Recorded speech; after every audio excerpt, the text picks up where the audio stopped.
Alright guys, let's talk about avoiding triggers. Remember Doofy, my cat? Well, poor Doofy got into a tangle with a wild animal and he's got an owie, so now he's got to wear this cone to keep himself from licking his wounds. But then we decided we had to make the environment safer for him outside, so we had to trap whatever it was. Whoa, that got him. Okay, so that trap that I showed you outside, and it had that trigger, right? And that trigger is what trapped the animal inside so it couldn't get away. We have triggers in our lives too, but they're not usually a trigger that we actually see and touch, right? When we talk about triggers, I'm going to tell you what I mean by a trigger. We're going to talk about avoiding triggers and what to do if you can't avoid triggers, okay? So a trigger is something that sends you out of the green zone, okay? Now that could be something you see, that could be something you smell, or something you hear. It could be something you feel, like the texture of your clothing. It could be a particular person, a place, or an event. It could be a time of the day. We all have lots of different triggers. It's really important that you identify what things send you out of the green zone, okay? When we know our triggers, then we can plan for them, okay? And one of the things that we want to do to plan for them is to try to stay away. There are some triggers we can completely avoid. For instance, if there is a person on the playground that you just don't get along with, stay away from them, okay? Sometimes people try to bait the trap.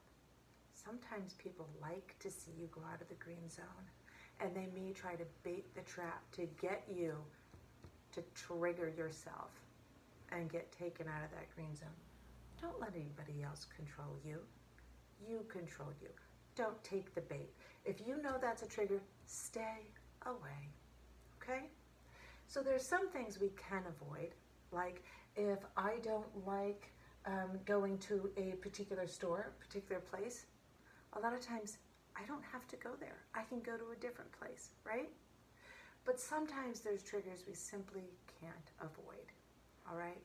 If one of the triggers happens to be a person that I need to see, like for instance, going to the doctor. If I don't like going to the doctor, I can't avoid that all the time.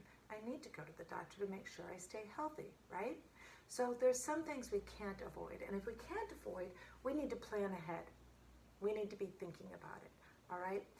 And we need to use our tools. Now, I have a top secret trigger notebook. In this top secret notebook, I have written down my triggers, some of my triggers, and my plans for them. So inside this book, you can see it says trigger on one side and plan on the other side. There's space for me to draw a picture, both for my trigger and for my plan. This trigger is writing about things that I'm not interested in. Sometimes I can't avoid that. Sometimes I just simply need to write. It's an assignment given to me by my teacher or even by my principal who tells me I need to write something, okay? I can't always avoid that. So my plan, oops, watch out, Doofy, you're okay. Okay, my plan there is to use some of my thought tools. Like I can think first, I need to do what I have to do, and then I can do what I want to do. Like first, I'm gonna write this plan, then I get to write a note to my students, which I enjoy. I can also use my inner coach, okay? Remember, your inner coach is that little part of you that's saying, hey, you can do this, let's go, let's go. And so my inner coach can say, hey, you can do it. Remember, when you do hard things, they become easier and you get better. So reminding myself that by going ahead and doing something that I don't really like, doing something difficult, it can improve me. That can help me have a better outlook. That's using my thoughts and perspective tools, right? Okay, so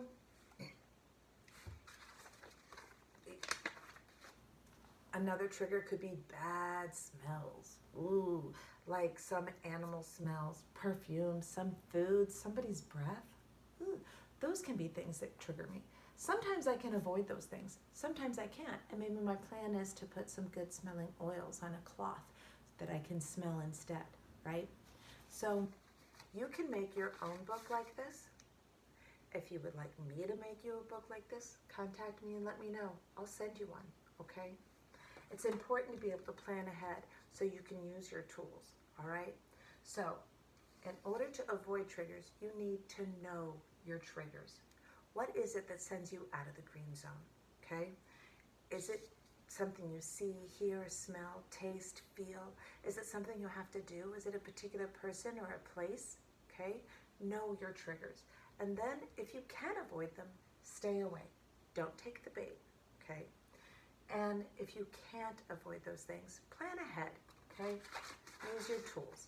Think about what you can do that's going to help you be successful, help you stay in the green zone so your brain is strong and you can solve any problem you need to, okay? Thanks.